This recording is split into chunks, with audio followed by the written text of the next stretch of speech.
اعوذ باللہ من الشیطان اللعین الرجیم، بسم اللہ الرحمن الرحیم، الحمد للہ رب العالمین، وصلی اللہ علی سیدنا محمد وآلہ الطاہرین، ولعنۃ الدائمۃ علی اعدائہم اجمعین من الآن الی قیام یوم الدین۔ اللہم کن لولیک الحجۃ ابن الحسن صلواتک علیہ وعلی آبائہ فی ہذہ الساعۃ وفی کل ساعۃ، ولیا وحافظا وقائدا وناصرا ودلیلا وعینا حتی تسکنہ ارضک طوعا وتمتعہ فیہا طویلا، وہب لنا رأفتہ ورحمتہ ودعاءہ وخیرہ ما ننال بہ سعة من رحمتک وفوزا عندک۔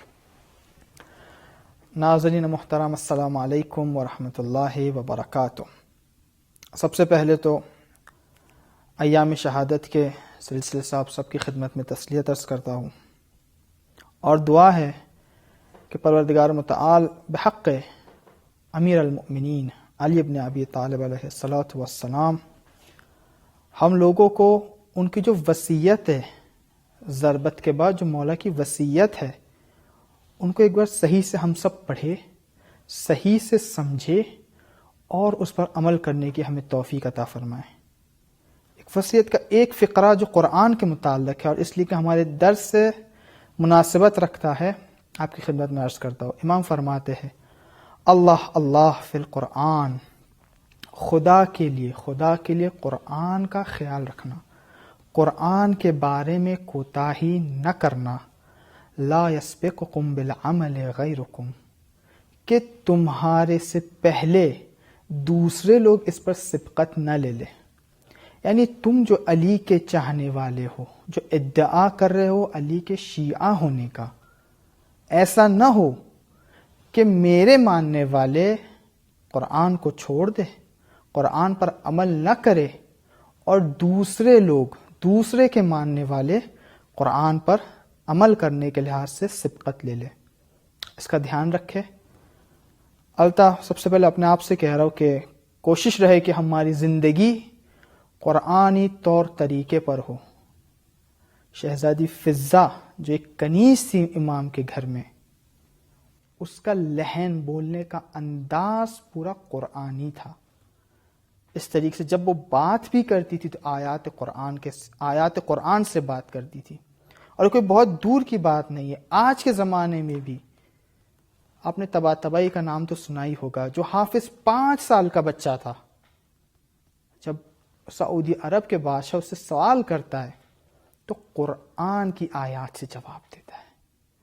تو یہ کوئی ایک دم ہی امپاسبل بات نہیں کہ ہم لوگ نہیں کر سکتے۔ اگر چاہے، جس طریقے سے ہم اپنے دنیاوی کاموں کے لیے انویسٹ کرتے ہیں، ٹائم، پیسہ وغیرہ، اگر ہم دینی امور میں بھی انویسٹ کریں تو انشاءاللہ یہ ممکن ہے، اور یہ باعث افتخار ہوگا ائمہ علیہ السلام کے لیے کہ وہ افتخار کرے کہ ایسے بھی ہمارے محب اور شیعیان ہیں۔ وہ افراد کہ جو مہدی سماج میں جنہوں نے انرول کیا ہے، ایڈمیشن لیا ہے، ثبت نام کیا ہے، وہ یہ کوڈ کو یادداشت کر لے، لکھ لے، DM1، D سے دین، M سے معصوم، اور 1 سے اللہ از 1۔ تو DM1 یہ آپ لوگ کا کوڈ ہے، اسے یاد رکھیے گا، لکھ لیجئے تاکہ آئندہ میں کوئی مشکل پیش نہ آئے۔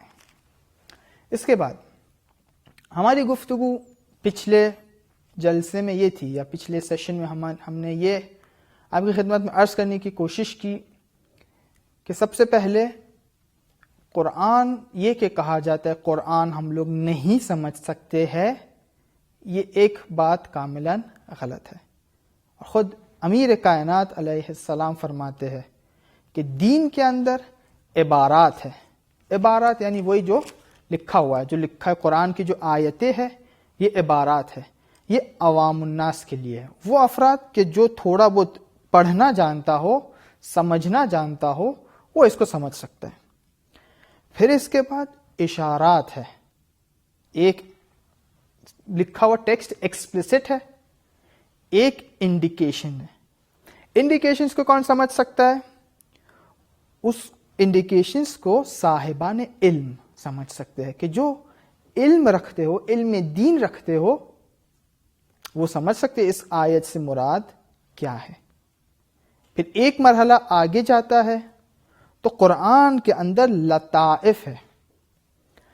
لطائف ایسی چیز کو کہیں گے کہ جو ایک دم سامنے واضح طور پر انسان کو نظر نہ آئے، لیکن اگر غور سے دیکھے تو اس کو لگا کہ ہاں یہاں پر یہ نقطہ چھپا ہوا تھا۔ بہت سی بات انسان جو ہے قرآن کو جب پڑھتا ہے، ایک بار پڑھ لیا پھر دقت کرتا ہے، اور پھر اس کے اندر اور جب دقیق ہو جاتا ہے تو اس کو لطائف سمجھ پاتا ہے۔ ایک ایگزامپل دیتا چلوں،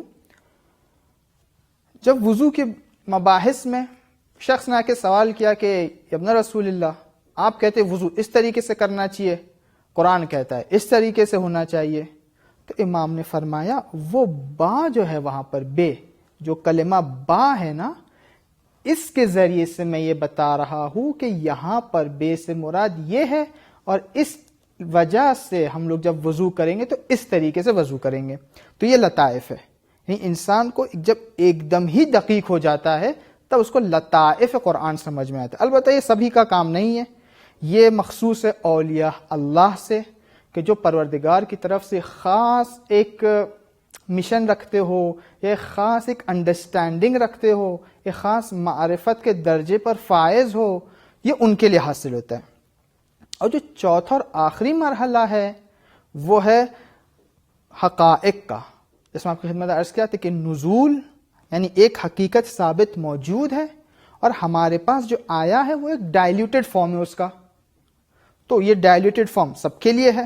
پھر ایک مرحلہ اوپر جاتے ہیں تو وہ صاحبان علم کے لیے ہے، پھر ایک قدم اوپر جاتے ہیں تو اولیاء اللہ کے لیے ہے، اور جب انسان وہ لوح محفوظ یا وہ حقیقت قرآن تک پہنچتا ہے تو مخصوص ہے ذات محمد مصطفیٰ صلی اللہ علیہ وآلہ وسلم سے۔ تو بہرحال امام نے کھلے الفاظ میں، واضح الفاظ میں ایکسپلیسٹلی مینشن کر دیا کہ یہ جو کچھ لوگ کہتے ہیں کہ قرآن صرف کچھ لوگ سمجھ سکتے، یہ بات پوری طریقے سے صحیح نہیں ہے، بلکہ اس کی عبارات کو، اس کے ظاہر کو، اس کی محکمات کو سبھی سمجھ سکتے ہیں۔ بہرحال باطن اور دوسرے جو لیولز آپ نے عرض کیے وہ خاص ہے، اور اس کو پوچھا جا سکتا ہے سمجھنے کے لیے۔ تو یہ تھی پچھلے کل تک کے ہماری گفتگو، یہاں تک پہنچی تھی۔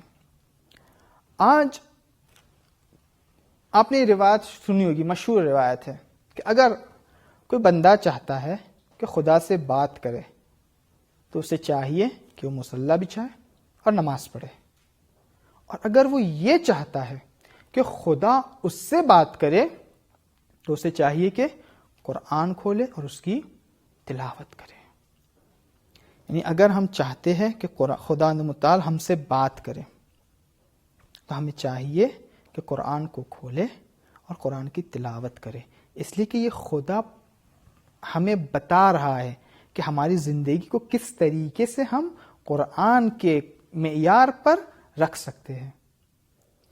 ہم لوگ معمولاً کوئی مہم کام جب رہتا ہے، جیسے فرض کریں کوئی نیا بزنس سٹارٹ کرنا ہے، کوئی مکان خریدنا ہے، کوئی سفر پر جانا ہے، تو فوراً کہتے ہیں مولانا صاحب ہو سکے تو ایک استخارہ کر دیجئے۔ کیوں؟ اس لیے کہ دیکھنا ہے کہ اس کے اندر خدا کی مرضی اور مصلحت میرے لیے شامل حال ہے یا نہیں۔ استخارہ کیوں ہم لوگ کرتے؟ تاکہ ہم کو خدا کی نظریہ جاننا رہتا ہے کہ خدایا یہ کام میں جو کرنے جا رہا ہوں یہ میرے فائدے میں ہے یا میرے نقصان میں ہے۔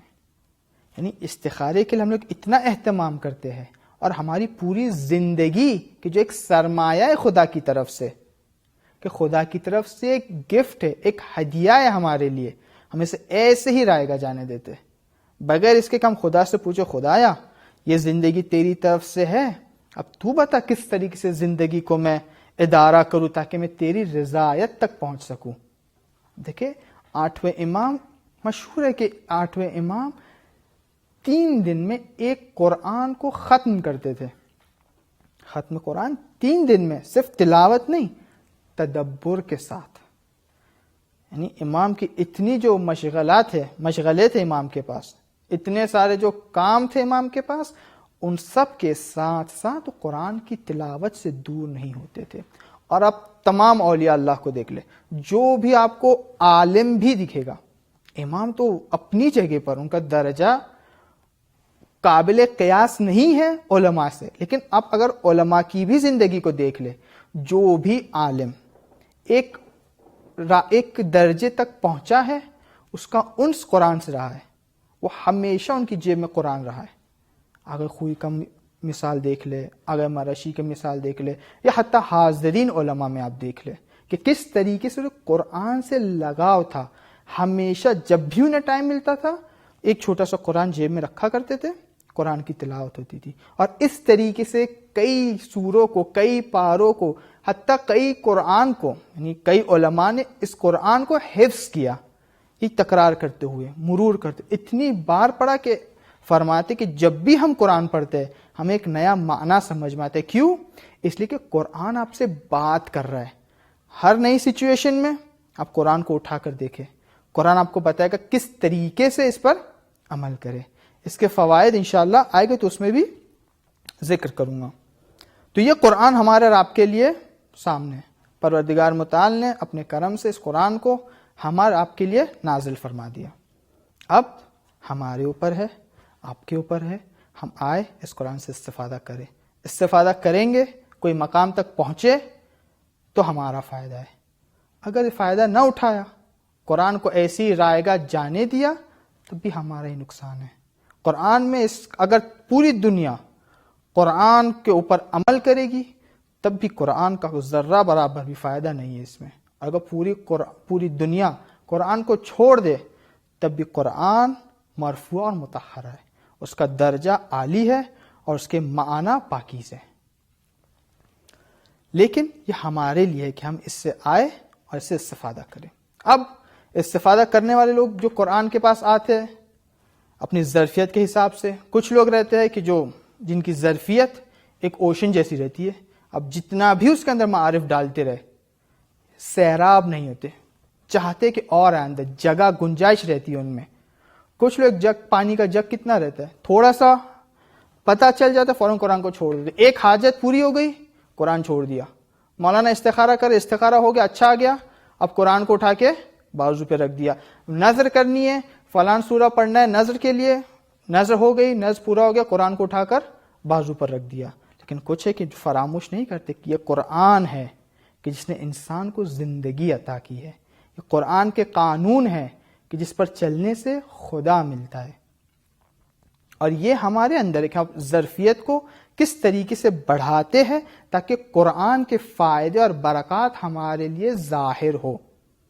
قرآن فرماتا ہے لَإِن شَكَرْتُمْ لَأَزِيدَنَّكُمْ وَإِن كَفَرْتُمْ إِنَّ عَذَابِي لَشَدِيدٌ، کہ اگر تم شکر کرو گے تو ہم تمہیں بڑھائیں گے. تمہارے یہ نہیں کہا کہ اگر تم شکر کرو گے تو ہم تمہاری نعمتوں کو بڑھائیں گے، نہیں کہا ان شکرتم لازیدن نعمتکم، نہیں کہا ان شکرتم لازیدنکم، اگر تم شکر ادا کرو گے تو ہم تمہیں وسعت دیں گے، تمہارے ظرف کو بڑھائیں گے، اور جتنا زیادہ ظرف ہوگا اتنے زیادہ برکات اور معارف آپ کے اندر متجلی ہوں گے، اتنا زیادہ آپ مینیفیسٹ کر پائیں گے، اتنا زیادہ قرآن کو اپنے اندر اتار پائیں گے. لیکن اگر انسان قرآن پڑھتا چلا جائے، نہ سوچے، نہ سمجھے، نہ تدبر کرے، کچھ نہیں، بلکہ خدا نہ خاصہ کبھی کبھی انسان قرآن کے مقابلے آ جاتا ہے. قرآن نے یہ کہا لیکن میرا نظریہ یہ ہے، عناد کے مرحلے میں آ جاتا ہے.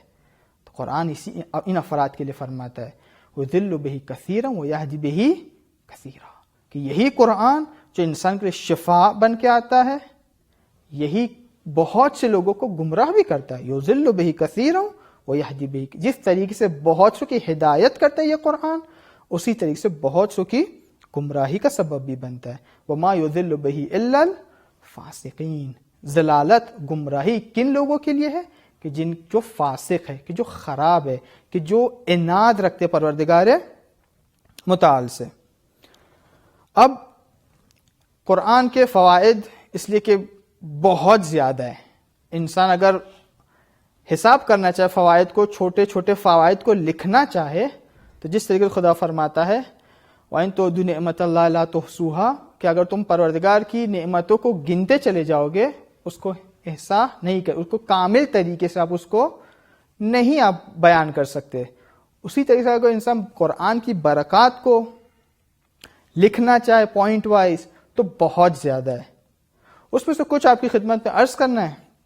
سب سے پہلی برکت قرآن کی یہ ہے، اتنی بابرکت کتاب ہے یہ، کہ یہ نہیں کہا کہ اگر تم پڑھو گے تب تمہیں ثواب ملے گا. کہا کہ اگر صرف تم دیکھو قرآن کو تب بھی عبادت ہے.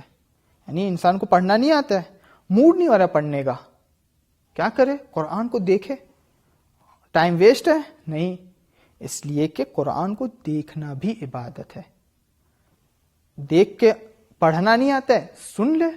قرآن کو سننا بھی عبادت ہے.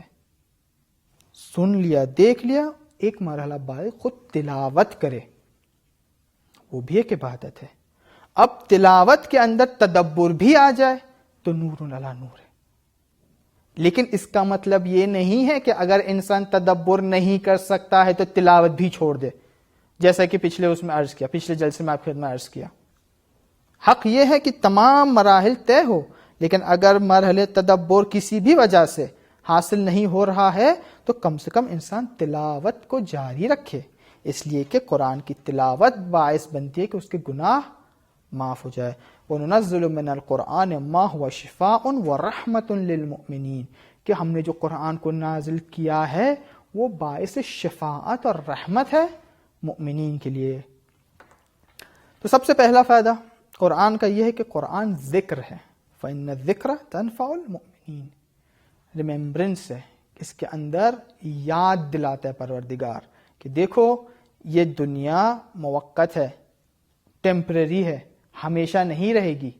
اگر کوئی دکھ آتا ہے، اگر کوئی مشکل پیش آتی ہے تو بہت جلدی برطرف ہو جائے گی. اگر کوئی خوشی بھی آتی ہے وہ بھی جو ہے آپ کے چلے جائے گی. نہ برے ٹائم پر اتنا اپنے آپ کو ڈپریس کر لو کہ خدا کی رحمت سے مایوس ہو جاؤ، اور نہ خوشحالی کے ٹائم پر اتنا خوش ہو جاؤ کہ خدا کو بھول کے جو ہے تکبر کا شکار بن جاؤ. ذکر ہے، مومن کو ہمیشہ اپنی حیثیت کو دکھاتی ہے کہ تمہاری حیثیت یہ ہے کہ پروردگار کوئی اور ہے، تمہیں دینے والا پروردگار ہے. اگر اچھائی دے رہا ہے تو بھی مصلحت کے بنا پر ہے، اگر برائی تم پر آ رہی ہے تب بھی مصلحت کے بنا پر ہے. البتہ جب مصلحت کی بات، یعنی جب خوشی میں تو انسان بہرحال اتنا مائنڈ نہیں کرتا، ایسے اتنا وہ نہیں لگتا، لیکن جب کوئی پریشانی یا بلا آتی ہے اس کے اوپر تب فوراً انسان یہ کہتا ہے کہ خدا متعال کی طرف سے ہے. گرچہ بہت سی اوقات احادیث اور روایات کے ذیل میں یہ ملتا ہے کہ بہت سی اوقات انسان کے اوپر جو پریشانی اور برا وقت جو آتا ہے بما کسبت ایدی الناس، کہ جو خود اپنے ہاتھوں سے اپنے لیے وہ کھڈا کھودتا ہے. اگر انسان اپنے ہاتھوں سے کھڈا کھود دے اور پھر اس کے اندر گر جائے تب خدا کو نہیں کہنا چاہیے خدا تو نے کھڈے کو کیوں بند نہیں کیا، یا خدا تو نے کھڈے کو کیوں میرے سامنے رکھا. یہ خود انسان کے اعمال ہے، اور قیامت کے دن بھی یہی ہے. فَمَن يَعْمَلْ مِثْقَالَ ذَرَّةٍ خَيْرًا يَرَهُ، اگر ذرہ برابر بھی اچھائی اگر کوئی کرتا ہے تو قیامت کے دن دیکھے گا. وَمَن يَعْمَلْ مِثْقَالَ ذَرَّةٍ شَرًّا يَرَهُ، اور ذرہ برابر بھی اگر کوئی برے کام کو انجام دیتا ہے تو اس کا نتیجہ بھی وہ دیکھے گا. سب سے پہلی بات یہ کہ پروردگار متعال قرآن کے ذریعے سے مؤمنین کو ہمیشہ یاد دلاتا ہے. فَإِنَّ الذِّكْرَ تَنفَعُ الْمُؤْمِنِينَ. دوسری برکت یا دوسرا فائدہ یہ ہے کہ امتحان کے وقت، فتنوں کے وقت جب انسان کو سمجھ میں نہ آئے کیا کرے، تب احادیث میں آیا ہے کہ قرآن سے مدد مانگو. یا دوسرا معنی استخارے کا یہی ہے کہ انسان کو جب سمجھ میں نہ آ رہا ہو کیا کرے تو قرآن سے استخارہ لیتا ہے، مشورہ لیتا ہے، طلب خیر کرتا ہے کہ میں کیا کروں سچویشن میں، لیکن وہ ایک بہت ہی جزئی، بہت ہی چھوٹے پیمانے پر ہے۔ یہ انسان کی پوری زندگی کو کس طریقے سے چلانا چاہیے اور زندگی میں جو اس کے مسئلے مسائل پیش آتے ہیں اس ٹائم پر کیا کرنا چاہیے۔ تو پیغمبر فرماتے ہیں فَعَلَيْكُمْ بِالْقُرْآنِ فَإِنَّهُ شَافِعٌ مُشَفِّعٌ، کہ وہ شافع ہے، شفاعت بھی دیتا ہے اور شفاعت بھی کرتا ہے۔ لہٰذا اگر کوئی مشکل سمے آتا ہے انسان کے اوپر تو قرآن کے پاس جائے، قرآن سے پوچھے کہ کس طریقے سے اس ایسے وقت پر ہمیں عمل کرنا چاہیے۔ دوا، قرآن ایک دوا ہے۔ دوا صرف جب معمولاً جب دوا کہا جاتا ہے تو انسان سمجھتا ہے کہ جو ہے اب فرض کرے کورونا کا وائرس آ گیا تو دوا جو ہے قرآن سے ڈھونڈے، ممکن ہے ہو قرآن میں اس کی دوا بھی، لیکن مراد یہاں پہ مادی اور معنوی دونوں، زیادہ ایمفیسس معنویات پر ہے۔ کیوں؟ اس لیے کہ وہ چیز جو باعث بنے گی انسان کے سعادت مند ہونے کا وہ ہے کہ انسان اپنے روح کو سالم رکھے۔ روح سالم کب ہوگی؟ جب انسان قرآن کی دوا کو پیے گا۔ بہت سی کا انسان مادیات میں دوائی کھاتا ہے، اسے نہیں پتا دوا میں کیا ہے، اس کا فارمیشن، اس کا کمپوزیشن اس کو نہیں پتا رہتا اس کے اندر کیا کیا چیزیں ہیں، لیکن جب وہ کھاتا ہے تو اسے شفا عطا ہوتی ہے۔ اسی طریقے سے تلاوت قرآن یا کثرت تلاوت قرآن، ممکن ہے انسان کو نہ سمجھ میں آ رہا کیا پڑھ رہا ہے، لیکن یہ اثر کرتی ہے، یہ دوا بنتی ہے۔ ایک دن آئے گا جب یہ قرآن اسے ظلمات، گناہوں کی ظلمات سے نکال کر نور میں لے کر جائے گا۔ البتہ احادیث میں کچھ مادی بیماریوں کے لیے بھی قرآن کے نسخے بیان کیے گئے، جیسے ایک بار جب رسول خدا کو شدید بیماری ہو گئی تھی تو حضرت جبرائیل نے فرمایا کہ سورہ معوذتین یعنی سورہ فلق اور سورہ ناس کی تلاوت کرے۔ رسول خدا نے تلاوت فرمائی کئی دن یا کئی بار اور پھر ان کو شفا حاصل ہو گئی۔ اس طریقے کے نسخے بھی ائمہ سے جاری ہے اور ہمیں ملتے ہیں کہ خب البتہ تمام بیماریوں کے لیے کہاں جو مرجع ہے جو ہمیں بتا سکتا ہے کہ اس ٹائم پر کون سی بیماری کا حل کون سے سوروں میں ہے، وہ ہے اہل البیت علیہم السلام۔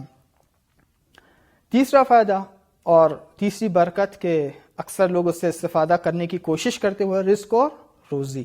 نہ جانے کتنے احادیث ہم نے سنی ہوگی، کتنے عمل ہم لوگ کرتے ہیں کہ رزق اور روزی میں برکت ہو جائے۔ فرمایا سورہ واقعہ کی تلاوت مغربین کے بعد، سورہ ملک کی تلاوت عشاء کے بعد، یہ ساری چیزیں جو ہے باعث بنتی ہے کہ انسان کی رزق اور روزی زیادہ ہو جائے۔ روایت میں ملتا ہے کہ چوتھے امام ایک جگہ سے جا رہے تھے تو دیکھا ایک پریشان انسان بیٹھا ہے ایک دروازے پر، اداس ہے۔ امام نے جا کے پوچھا کہ تم کیوں اداس ہو؟ کہا کہ فعلاً تنگ دستی ہے، فاقے ہو رہے ہیں گھر میں۔ تو کہا اس کے گھر پر کیوں بیٹھے ہو؟ کہا یہ مالدار انسان ہے، شاید کچھ عنایت کر دے۔ کہا میں تمہیں ایسے مالدار کے پاس لے جاتا ہوں جو تمہیں شرمندہ بھی نہیں کرے گا اور تمہیں عنایت بھی کرے گا۔ امام نے اس کا ہاتھ پکڑا، اس کا مسجد لے گئے، کہا کہ یہاں پہ 2 رکعت نماز پڑھو۔ 2 رکعت نماز پڑھنے کے بعد اپنے ہاتھوں کو آسمان کی طرف بلند کرو، صلوات پڑھو اور سورہ حشر کی آخری آیت اور سورہ حدید کی پہلی 6 آیت کی تلاوت کرو اور آیت 17 اور 25 سورہ آل عمران کی، اور پھر اپنی رزق اور روزی کے لیے دعا کرو۔ انشاءاللہ یہ دعا قبول ہو جائے گی۔ یعنی ایسے بہت سارے اذکار اور اوراد ہمیں ملتے ہیں احادیث میں کہ جو یہ بیان کرتے ہیں کہ اگر تمہیں رزق اور روزی میں برکت چاہیے تو قرآن کی تلاوت کرو، یہ آیت کی تلاوت کرو، یہ سوروں کو اتنی بار پڑھے، یہ عمل انجام دے، خاص راتوں کے اوپر اتنی بار یہ سورہ پڑھے، اور جو آپ لوگ جانتے ہیں۔ لیکن ہم لوگ اسی میں محدود رہ جاتے ہیں۔ ہم سے جب کوئی کہتا ہے کہ رزق اور روزی تو سب سے پہلے جو ہمارے ذہن میں آتا ہے وہ آتا ہے مال اور دولت، بلکہ رزق اور روزی کا سب سے چھوٹا مرحلہ مال و دولت ہے۔ بڑی رزق کیا ہے؟ 12ویں امام کی دعا آپ لوگوں نے پڑھی ہوگی، اللہم ارزقنا توفیق، خدا رزق عطا کر ہمیں۔ کون سا رزق؟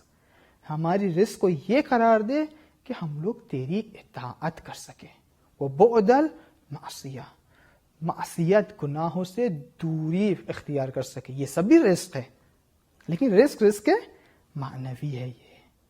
اور ہم لوگ کی توجہ بجائے اس کے کہ ان امور پر ہو، اس امور پر محدود ہو جاتی ہے. اگرچہ جو خدا ہے معنویات کا وہی خدا مادیات کا بھی ہے، اس سے کوئی شک نہیں ہے، لیکن جب ہم اپنی مادی حوائج کو مانگتے ہیں تو کوشش کرے کہ مادیات کے ساتھ ساتھ معنویات کو بھی مانگے. کیوں؟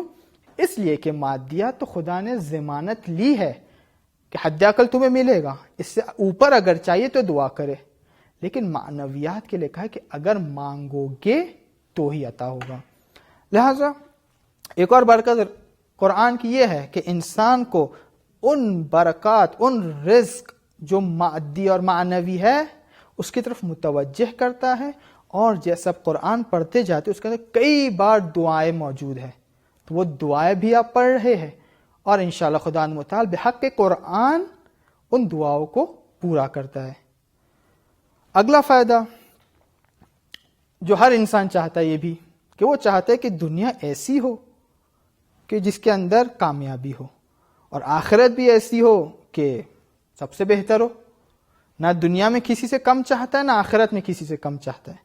اگرچہ محنت کے لحاظ سے دنیا میں زیادہ محنت کرتا ہے، آخرت میں کم کرتا ہے، لیکن خواہش کے لحاظ سے خواہش یہ رہتی کہ دنیا بھی سب سے اچھی ہو اور آخرت بھی سب سے بہتر.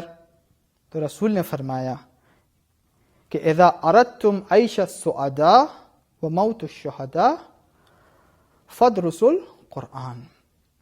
اگر تم چاہتے ہو کہ کامیاب لوگوں کی زندگی بسر کرو. اب یہ کہ کامیاب کون ہے، کامیابی کا ڈیفینیشن کیا ہے، وہ اپنی جگہ پر، اس لیے کہ بہت سارے ہمارے کانسیپٹس بھی قرآنی نہیں ہیں. لہٰذا جب اگر قرآن کہتا ہے کامیاب زندگی تو ہمارے ذہن میں آتا ہے کہ کامیاب زندگی یعنی ایک ایسی زندگی کہ جہاں پر ہمارے پاس بڑا گھر ہو، بہت اچھی سواری ہو اور وغیرہ وغیرہ. ترحالی کہ یہ خود اس کی ضرورت ہے. ہم دیکھیں قرآن کسے کہتا ہے کامیاب زندگی، کہ وہ الگ موضوع ہے. تو رسول خدا فرماتے کہ اگر تم چاہتے ہو کہ تمہاری زندگی کامیابی والی زندگی ہو اور تمہاری موت شہیدوں والی موت ہو، اس لیے کہ بہترین قسم کی موت شہادت ہے. لہٰذا آپ دیکھیں تمام انبیاء علیہ السلام، تمام معصومین علیہ السلام سبھی کو شہید کیا گیا، اس لیے کہ خود ایک درجہ ہے شہادت. تو فرمایا اگر تم چاہتے ہو بہترین زندگی اور بہترین موت تو تم کیا کرو؟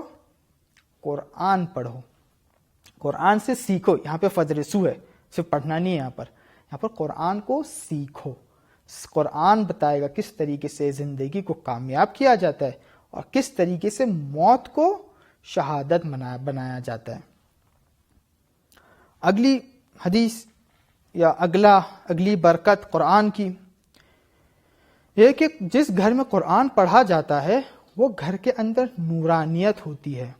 اب نورانیت ہوتی ہے یہ شاید ہمارے یہاں پر سمجھ تھوڑا سا مسئلہ ہو.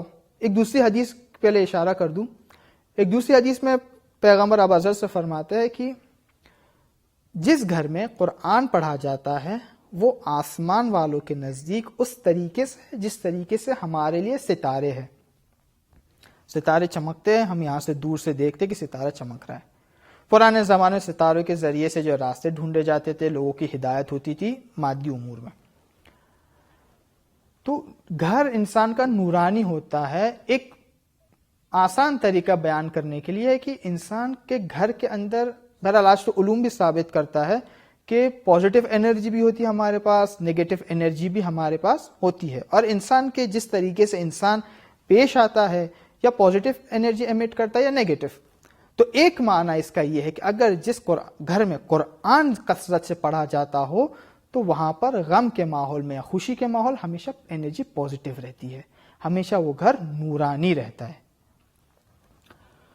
اگلی بات گناہوں سے نجات. کیوں؟ رسول خدا فرماتے علیک بقراءۃ القرآن فإن قراءته کفارۃ للذنوب، کہ تمہیں چاہیے کہ تم قرآن کی قراءت کرو. پھر تلاوت قراءت کیا فرق ہے، کیا معنی ہے، بہرحال وہ اپنی جگہ پر، لیکن حد عقل یہ ہے کہ قراءت کے اندر تلاوت بھی شامل ہے. کہ انسان پڑھے قرآن کو، تلاوت کرتا رہے، اس لیے کہ یہ باعث بنتی ہے کہ اس کے گناہ معاف ہو جائے۔ بہت سے اوقات انسان سوچتا ہے کہ خدایا ایسا کون سا کام کروں کہ جس سے میرے گناہ معاف ہو جائے، جہاں پر اتنی ساری لسٹ بنی ہے کاموں کی، اس میں سے ایک سر فہرست قرآن کی تلاوت ہے۔ لیکن رسول کی حدیث ہے، فرمایا قرآن پڑھو، قراءت کرو، فإن قراءته کفارۃ للذنوب۔ اگلی برکت کہ جو آج کے زمانے میں بہت کارگشا ہے، بہت مفید ہے، کہ جہاں پر ہر انسان پریشان ہے کورونا سے، لیکن مؤمن پریشان نہیں ہوتا ہے۔ کیوں؟ الا بذکر اللہ تطمئن القلوب۔ اس سے اسے پتہ ہے اگر یہ آزمائش اس تک آئے گی اور خدا نہ خواستہ اس کی اس آزمائش میں موت ہو بھی جاتی ہے، تب بھی مرضی الہی سے خارج نہیں ہے۔ اس کا مطلب یہ نہیں ہے کہ وہ بے احتیاطی کرے۔ جہاں پر قرآن نے یہ بیان کیا ہے کہ ہر سچویشن میں اپنے آپ پر قابو رکھو، یہ شاید زیادہ مناسب لفظ ہو کہ مومن ہر سچویشن میں اپنے اوپر قابو رکھتا ہے، نہ ایک دم خوشی میں بے قابو ہو جاتا ہے کہ اس گناہ میں مبتلا ہو جائے، نہ جب کوئی غم کا ماحول آتا ہے تو اتنا غمگین ہو جاتا ہے کہ خدا نخواستہ کفریات کہنے لگے۔ اپنے اوپر قابو رکھتا ہے، ایک دم بوکھلا نہیں جاتا ہے۔ مومن ہمیشہ قابو میں رہتا ہے، اس لیے کہ اسے پتا ہے کہ اس کی زندگی کو چلانے والا ایک پروردگار ہے۔ اگر موت آ بھی گئی تو موت انتہا نہیں ہے راستے کی، بلکہ ایک نئے راستے کی ابتدا ہے۔ لہذا وہ ہمیشہ سکون میں رہتا ہے، آرامش میں رہتا ہے۔ اگلا مرحلہ، اگلی برکت یہ ہے کہ شیطان سے دوری۔ امام علی علیہ السلام فرماتے ہیں فَدْرِسُ الْقُرْآنَ فَإِنَّهُ كَلَامُ الرَّحْمَنِ وَحِرْزٌ مِّنَ الشَّيْطَانِ، کہ قرآن کے درس لیا کرو، قرآن سے درس لیا کرو۔ کیوں؟ اس لیے کہ یہ کلام معمولی کلام نہیں ہے، بلکہ رحمان کا کلام ہے۔ رحمان انشاءاللہ سورہ حمد کی وضاحت میں آئے گا رحمان اور رحیم میں کیا فرق ہے، لیکن یہ کلام رحمان کا کلام ہے اور یہ شیطان سے بچنے کے لیے ایک حرز ہے۔ انسان جب قرآن پڑھ رہا ہے تو شیطان سے محفوظ ہے۔ اگلی بات، جو قرآن ہمارے پاس موجود ہے، آپ دیکھیں شیخ صدوق علیہ الرحمہ کی کتاب ہے ثواب الاعمال و عقاب الاعمال، آپ اس کے اندر جا کے دیکھیں ہر سورے کے لیے کچھ خاص فوائد، کچھ خاص فضیلتیں، کچھ خاص اثرات موجود ہے۔ آپ وہاں جا کے مراجعہ کریں، کتاب بھی اویلیبل ہے، ایزیلی اویلیبل ہے، ثواب الاعمال و عقاب الاعمال، یعنی عمل کے ثواب اور اگر خدا نخواستہ کوئی گناہ کرتا ہے تو گناہ کی سزا۔ اس کے اندر انہوں نے تمام گناہان اور جو بھی اچھے اعمال ہیں ان کو انہوں نے ذکر کیا، من جملہ قرآن کے سوروں کو بیان کیا کہ سورہ فاتحہ پڑھنے کا یہ فائدہ ہے، سورہ قدر کے یہ فائدے ہیں، سورہ جو دیگر جو سورے ہیں اس کے کیا کیا فائدہ، وہاں پر آپ مراجعہ کریں۔ صرف ایک سورے کی یہاں پہ آپ کی خدمت میں بیان کر دوں، سورہ یاسین کے لحاظ سے، اس لیے کہ تاکید بھی کی گئی ہے اور معمولاً ماشاءاللہ مؤمنین بھی اس کی تلاوت کیا کرتے ہیں، لہٰذا مناسب ہے کہ ایک تبرکاً جو ہے ایک فائدے کو بیان کر دوں۔ ابا بصیر امام صادق علیہ السلام سے روایت نقل کرتے ہیں کہ ہر چیز کا ایک دل رہتا ہے، انسان کا سب سے انسٹرومنٹل اور سب سے مہم عضو اور پارٹ اس کا دل ہے، کہ جہاں پر تمام حرکتیں اس کی دل سے شروع ہوتی ہے۔ قرآن کا بھی دل ہے اور قرآن کا دل ہے سورہ یاسین۔ اگر اسے کوئی دن میں پڑھے تو 1000 فرشتے اس کی حفاظت کرتے ہیں، شیطان سے دور رہتا ہے۔ اگر وہ اس دن میں پڑھنے کے بعد دنیا سے گزر جاتا ہے، اگر وہ مر جاتا ہے تو فرشتے اور ملائکہ اس کے ہمراہ ہوتے ہیں، اسے کسی بات کا خوف نہیں ہوتا ہے۔ جب اس کو غسل دیا جاتا ہے تو 30,000 ملائکہ اس کے لیے استغفار کرتے ہیں، طلب مغفرت کرتے ہیں، اور پھر جب اس کو قبر کی طرف لے جایا جاتا ہے تو قبر میں بھی اس کے ساتھ رہتے ہیں، فشار قبر سے اسے بچاتے ہیں۔ غم خوف اس پر طاری نہیں ہوتا ہے، اور ایک نور اس کی قبر سے ظاہر ہوتا ہے، اور پھر جب قیامت کا وقت اسے نور ظاہر ہوتا ہے اور اس نور کے ذریعے سے اس کو جنت کی طرف ہدایت کیا جاتا ہے۔ اب جب قیامت ہوتی ہے تب یہی انسان سے خدا متعال پوچھے گا، اے میرے بندے بتا تو کیا مانگنا چاہتا ہے، کہ جو تو مانگے گا تیری دعا قبول ہے۔ پھر کہیں گا خدا کہ بتا کس کی شفاعت کرنا چاہتا ہے، جس کی شفاعت کرنا چاہے اس کی شفاعت بھی قبول ہے۔ پھر اس کے درجات ائمہ اور معصومین کے ساتھ ہے، حتیٰ یہ کہ جب قیامت کے دن ختم ہوگا اور لوگ دیکھیں گے اسے تو کہیں گے سبحان اللہ، ایسا لگتا ہے کہ تمہارا کوئی بھی گناہ نہیں تھا اور تم نے دنیا میں کوئی بھی گناہ انجام نہیں دیا تھا۔ یہ سورہ یاسین ایک سورہ، اور اسی طریقے سے اب 113 سورہ اور بھی ہے، تو ایک فضیلت تھی، اور کئی فضیلتیں بیان کی گئی سورہ یاسین کے لیے، دوسرے سوروں کے لیے بھی موجود ہے۔ مراجعہ کریے گا، پڑھیے گا، ہمیں بھی دعا میں یاد رکھیے گا۔ پروردگار متعال سے دعا ہے کہ ہمارا حشر و نشر قرآن کے ساتھ ہو۔ پروردگار سے دعا ہے کہ ہمیں توفیق دے کہ ہم اس دنیا میں قرآن زیادہ سے زیادہ سیکھے، سمجھے، پڑھے، تلاوت کرے، اور اس سے زیادہ مہم اس پر عمل کرے۔ والسلام علیکم ورحمۃ اللہ وبرکاتہ۔